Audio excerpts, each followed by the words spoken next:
Aujourd'hui, c'est une émission spéciale Cryptosphère. Alors aujourd'hui, les gars, on va parler de blockchain, de musique, de tout ce qui tourne autour de cette technologie. On a des invités spéciaux ce soir, l'équipe Cryptosphère. Présentez-vous, les gars. Ça marche. Alors, bonsoir à tous et à toutes. Moi, c'est Julie. Je suis responsable communication à Cryptosphère Marseille. Bonsoir à tous. Moi, c'est Samy et je suis également responsable de communication à Cryptosphère Marseille. Et bonsoir à tous, moi c'est Othman et je suis trésorier de Cryptosphère Marseille. Donc Cryptosphère est la première association étudiante en France spécialisée en blockchain et cryptoactifs. Elle est composée de 53 étudiants et le projet il est présent en 4 villes en France, notamment Marseille à Kedge Business School, Rennes aussi à Rennes SB et à Paris à IMTBS et l'ENSAE Paris Tech. Pour résumer un peu notre but, du coup, c'est vulgariser et démocratiser l'univers de la blockchain et des cryptoactifs auprès de tous. Expliquer aux entreprises comment la blockchain peut révolutionner leur business model et aussi les accompagner sur demande grâce à nos analyses techniques et fondamentales et finalement présenter toutes les possibilités d'investissement dans ce domaine. Ce qu'on fait, on organise des meet-up chaque 3e jeudi du mois, des focus group, des formations pour les particuliers. Et les professionnels aussi. Ouais, et ainsi que des conférences dans toute la France. De plus, nous participons à divers événements autour du secteur. Chartres, Monaco, c'est des événements qu'on a fait dernièrement. Et aussi le salon de la finance à venir où nous sommes co-organisateurs. Voilà. D'accord, très bien. Et du coup, tu as mentionné plusieurs écoles où Cryptosphère était présente. Vous êtes en lien, vous tous comment ça se passe Ouais, on est tous connectés, on parle tous ensemble, etc. On a vraiment une base de données où on communique tous ensemble via Slack. Et en fait, on se rejoint souvent pour faire des événements, ce genre de choses. Par exemple, à Chartres, il y avait des membres de Rennes Business School qui étaient présents avec plusieurs membres de KS Marseille. Et puis voilà, on travaille tous conjointement. Avec l'ENSAE, on est en train de développer un lab blockchain pour développer tout ce qui est smart contract et ce genre de choses. Et en fait, grâce à ce genre de formation, on pourra tous se former entre nous, on apprend tous les trucs des uns les autres. Donc c'est super enrichissant en fait de travailler dans plusieurs écoles. Ok, c'est cool, donc il y a une vraie connexion entre vous. Ouais. Ah oui, oui. Et du coup, pour parler plus précisément, vous êtes plus orienté blockchain, si c'est bien ça ? Est-ce que vous pouvez juste nous expliquer de manière simple, assez pour les auditeurs qui ne connaissent pas, ce que c'est la blockchain, comment ça marche, etc. Ouais, ok, donc pour expliquer de la manière la plus simple, donc la blockchain, c'est une technologie de stockage et de transmission d'informations. Il s'agit d'une base de données numérique qui est infalsifiable et sur laquelle sont enregistrés tous les échanges entre ses utilisateurs depuis sa création. Il est distribué sur des milliers d'ordinateurs à travers le monde, ce qui rend ce système résistant à la censure. La blockchain a 3 principales caractéristiques. Premièrement, elle est transparente parce que toutes les transactions effectuées depuis la création de la blockchain sont accessibles auprès de tous sur Internet. Elle est sécurisée grâce à un système de cryptographie et elle est sans organe de contrôle, elle est décentralisée et donc c'est peer-to-peer, donc il n'y a aucun intermédiaire nécessaire pour échanger. D'accord, donc c'est vraiment un truc rapide et... Voilà, c'est rapide. Est-ce que pour quelqu'un qui ne s'y connaît pas du tout, c'est intuitif ou pas ? Alors non, c'est vrai que ça a un côté un peu obscur en fait, le système de blockchain, technologie, même les cryptoactifs, tout le monde entend parler du Bitcoin et c'est un peu à la base une mauvaise image parce que utilisé sur le dark web et pour des échanges un petit peu illégaux, si je puis dire en fait complètement illégaux, mais en fait maintenant ça s'est développé dans plein de secteurs et la technologie blockchain a plusieurs applications, donc c'est pour ça que nous on a décidé de présenter la blockchain et la musique puisque c'est complètement cohérent avec la web radio et puis parce que c'est une application tout à fait intéressante. Tout à l'heure tu demandais aussi si on était spécialisé plus blockchain que crypto. En fait non, on fait les deux, c'est-à-dire qu'on fait des analyses aussi sur des cryptoactifs, donc c'est pour ça qu'on parlait d'analyse fondamentale et technique. C'est parce qu'en fait on écrit aussi des analyses pour aider les personnes à trader, pour choisir comment ça se passe pour l'investissement, ce genre de choses. Donc voilà, c'est pour vraiment aider un peu tout le monde, pour que chaque personne puisse comprendre en fait comment tout ça fonctionne, parce que c'est vrai que c'est assez technique. Ouais. D'accord. Et du coup, nous ici, à Dynamite, on est des passionnés de musique. Ouais. Et je pense que même sans faire partie de Dynamite, je pense que vous écoutez beaucoup de musique. Yes. Et du coup, moi je me posais la question en mode, cette technologie-là, dans l'industrie musicale, pourquoi utiliser cette technologie en fait ? En fait, parce qu'on est parti d'un postulat, enfin beaucoup de gens sont partis de ce postulat, que l'industrie musicale est pleine de fraude, de vol de propriété. Et avec le système de confiance décentralisé, par exemple la blockchain, elle offre de nouvelles perspectives de transparence et de sûreté. Les artistes verront leurs œuvres protégées. Cette technologie pourrait mettre fin à de longs mois d'attente avant que les plateformes de streaming acceptent de verser aux artistes, parce qu'elles mettent vraiment longtemps à verser aux artistes des subventions tirées de la diffusion de leurs chansons. Elle permettrait aussi d'améliorer la gestion, qui est souvent opaque, des droits d'auteur, ou de rendre les contrats avec les maisons de disques plus équilibrés. Ça permettrait d'offrir la possibilité aux artistes de redevenir maîtres de l'exploitation de leur musique. Et en plus de ça, ça permet de distribuer leur musique sans intermédiaire, donc avec une meilleure gestion des droits et une meilleure protection de leur propriété. Très bien. Et du coup... je voulais dire, comment on peut l'utiliser cette technologie dans la musique ? On peut l'utiliser dans plusieurs sens. Par exemple, dans un premier lieu, tu as souvent les musiciens qui se disputent la paternité d'un morceau de musique. Du coup, pour éviter cette situation, il faut en fait identifier toutes les tâches et savoir qui a contribué à quoi dans la production du son et de l'œuvre. Donc avec la blockchain, il est possible de formaliser toutes ces données, de les enregistrer et de les partager. En plus, ça permet aussi d'assurer la rémunération des artistes qui ont interprété l'œuvre, et on peut alimenter des métadonnées sur le rôle de chacun dans la production du morceau. La blockchain permet alors d'entrer les informations sur la création et aussi la production du morceau. Je peux te dire aussi que la blockchain permet aussi de protéger ton œuvre musicale, c'est-à-dire son interprétation, et ça passe nécessairement normalement par son dépôt auprès d'une société de gestion des droits d'auteur, etc. Donc sur la blockchain, tu as souvent des identifiants qui sont enregistrés, et ça constitue une base de données qui sera par la suite distribuée. Donc tu as déjà la SACEM qui travaille sur ce sujet. Elle enregistre les métadonnées juridiques de tous les morceaux sous forme de couple identifiant l'œuvre et aussi son interprétation dans la blockchain, dans une blockchain d'IBM. Quoi d'autre Du coup, la SACEM elle serait intéressée dans ce domaine-là, justement pour toutes ces raisons. Totalement. La SACEM, alors en fait, la SACEM, elle a justement créé des plateformes. Oui, une plateforme qui s'appelle YouRights, et en fait, elle permet justement à la SACEM d'être à l'avant-garde de son secteur pour poursuivre et appréhender la valeur de la musique en ligne. Donc la SACEM a comptabilisé plus de 980 milliards de téléchargements et de streaming l'an dernier. Et avec YouRights, ça permettra d'améliorer de manière décisive l'identification des droits liés aux œuvres exploitées en ligne. Je peux ajouter aussi que grâce à la blockchain, l'artiste peut se permettre de vendre directement de la musique sur une plateforme en utilisant le smart contract.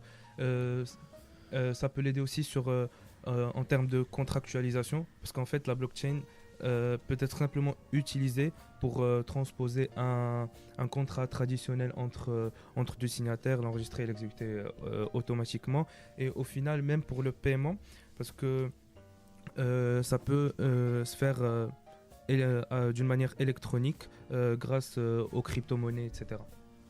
Ok, alors du coup, moi j'avais une question. Qu'est-ce que ça changerait pour les gros exploitants musicaux qui s'accaparent un gros pourcentage des revenus des musiciens? Qu'est-ce que ça engendre en fait?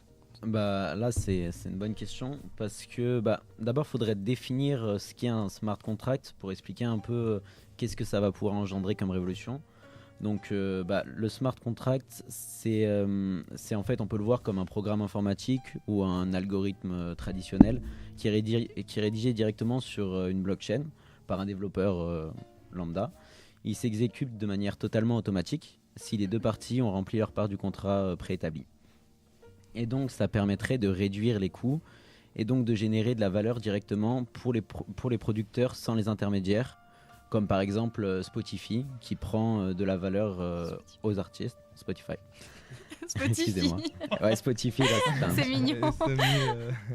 On pourrait donc... donc là, c'est là où on découle. Du coup, on pourrait imaginer un monde où les intermédiaires qui prennent une grande partie de la valeur disparaissent et où les acteurs qui créent de la valeur se rémunèrent directement auprès des consommateurs. Et donc, ça supprimerait tous les intermédiaires qui ne créent aucune valeur artistique.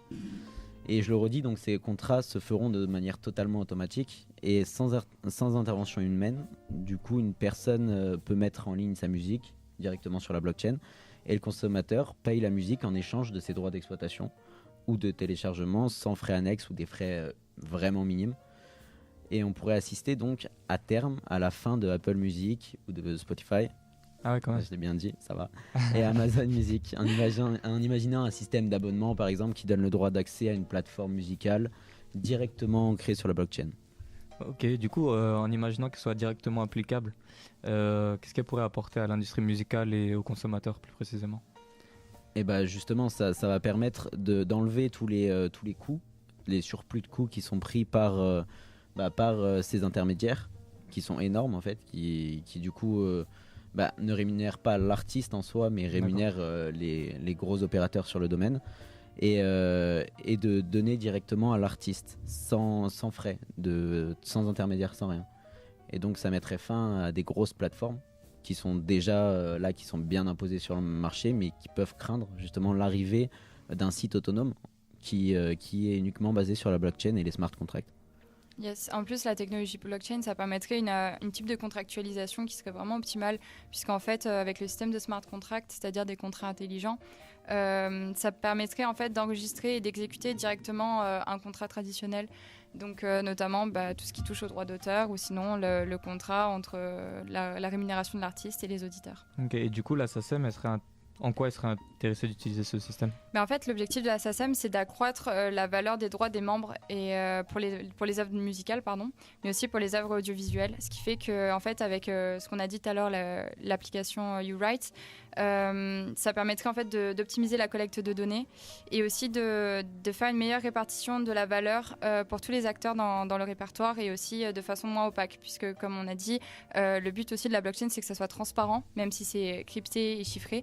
Le but, c'est quand même que tout le monde puisse voir ce qu'il y a dessus et qu'il n'y ait pas vraiment d'entourloupe et de systèmes un peu étranges avec des détournements, ce genre de choses, de l'utilisation de droits en fait à des fins, on va dire, non nocives en fait. Ok, Donc, mais du coup, la transparence, ça risque pas de briser la confidentialité des compositeurs, des artistes qui interprètent la chanson? Oui, ça peut être un problème, notamment si l'artiste ne veut pas montrer avec quel autre artiste il collabore ou si l'artiste ne veut pas être aussi reconnu.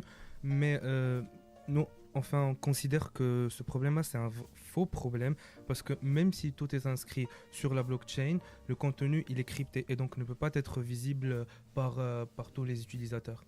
D'accord. Et dans le cas des concerts, par exemple, qu'est-ce qu'elle pourrait apporter? Et dans le cas de... dans l'industrie, par exemple, du divertissement, donc comme les concerts, la revente illicite de billets, donc ça devient un problème, un vrai problème. Et il y a des personnes qui ont de plus en plus de mal à assister à leurs concerts de leur artiste favori, par exemple. Et en effet, dès leur sortie, les places sont achetées par des individus qui les revendent le double, voire le triple du prix. Et d'une part, les prix du billet deviennent rédhibitoires et d'autre part, leur validité n'est plus garantie du tout. Ok. Ouais, du coup, la lutte contre cette revente, vente à la sauvette. Fraude, voilà. La fraude, ouais, c'est ça. Exactement, c'est ça. En fait, mettre les billets sur la blockchain, ça permettrait d'encadrer la revente et de rendre impossible les faux billets, puisque souvent, c'est un peu un fléau. Et de ce fait, en fait, les acheteurs et les revendeurs de tickets utilisent des programmes informatiques pour acheter autant de tickets que possible dès l'ouverture. C'est pour ça que c'est compliqué maintenant d'avoir des billets pour certains grands concerts d'artistes de renom, parce que leur but, c'est de retirer un maximum de profit. Et en plus, il y a d'autres personnes qui vont encore plus loin. C'est-à-dire qu'ils vont vendre directement des faux billets en ligne sans scrupule. Et par exemple, Ed Sheeran a été victime l'année dernière de ça. C'est-à-dire qu'il y a eu plein de faux billets. Et au Royaume-Uni, le marché secondaire de revente de tickets a été estimé à plus d'1 milliard de dollars par an. Donc c'est un truc de malade. C'est quand même énorme. Ouais, et pour ajouter, il y a de nombreuses startups qui exploitent la technologie blockchain pour résoudre tous ces problèmes. Et du coup, après, ça peut être lorsqu'on achète une place en ligne, un contrat intelligent inscrit dans la blockchain et enregistre l'identifiant du billet et les conditions d'utilisation sur un portefeuille virtuel. Et ensuite, la personne en est le seul propriétaire. Et donc, le paiement est réalisé en euros ou par l'intermédiaire de cryptoactifs. Et en cas d'imprévu, il sera possible de revendre son billet, mais seulement si le prix de vente respecte la limite autorisée par l'organisateur directement, qui ont été mises au préalable dans les conditions d'utilisation. Et ainsi, ça pourra exercer un contrôle sur le marché secondaire. Et les cas échéants, il peut être directement associé à un identifiant. Donc par exemple, ça soit un numéro de téléphone, une carte d'identité. Et ça permettra de contrôler le transfert et qui devient ainsi nominatif et donc en version digitale et inviolable. Ok, c'est cool. Et aujourd'hui, à l'heure actuelle, est-ce qu'il y a vraiment des projets qui lient la musique ou la blockchain, ou c'est encore en cours de développement et pas concret du coup? Oui, bah, tout à fait. Il y a MusicCoin qui est une plateforme de streaming qui propose de rémunérer les artistes de façon transparente sur un modèle très simple en fait, qui est un stream, un MusicCoin, qui est un token en fait. Et ça permet aux artistes de percevoir la meilleure rémunération en comparaison avec les nombreux autres sites de streaming. Le token MusicCoin représente donc une valeur en euros ou en dollars qui est redistribuée en fonction de l'audit. Et donc c'est vraiment quelque chose qui va permettre une transparence totale et qui va permettre une meilleure rémunération directement des artistes. Tu as aussi dans le cadre des billets de concerts et d'événements, tu as Aventus, Ticket Chain et aussi Bitech qui développent des services en gros pour encadrer le marché secondaire et rendre impossible la revente de faux billets. Et ça en associant un identifiant digital unique, confidentiel aussi, mais traçable en toute transparence. D'accord. Yes, et il y a aussi du coup une application qui a été lancée en 2016 qui est complètement open source, donc c'est-à-dire que le code est complètement libre d'accès pour tout le monde. Ça s'appelle Dot Blockchain Music et en fait elle permet à chaque titre d'être enregistré sur la blockchain sous forme de fichier en .bc. Et en fait ces .bc contiennent un minimum de données viables, c'est-à-dire un minimum de métadonnées relatives au morceau. Donc par exemple, en fait, lorsqu'il y a une personne A qui veut acheter un titre X pour en faire une utilisation Y, elle doit demander l'autorisation sur la blockchain. Et si elle remplit les conditions Z déterminées en amont, c'est-à-dire à travers le système de smart contract, alors le smart contract s'exécute et la personne A obtient le titre X pour l'utilisation Y. Et en fait, les ayants droit sont rémunérés. Et grâce à ça, en fait, on supprime les intermédiaires, donc gain de temps et gain de coûts, etc. Ainsi que les risques de non-paiement, en fait, qui peuvent être problématiques dans le secteur de la musique, en fait.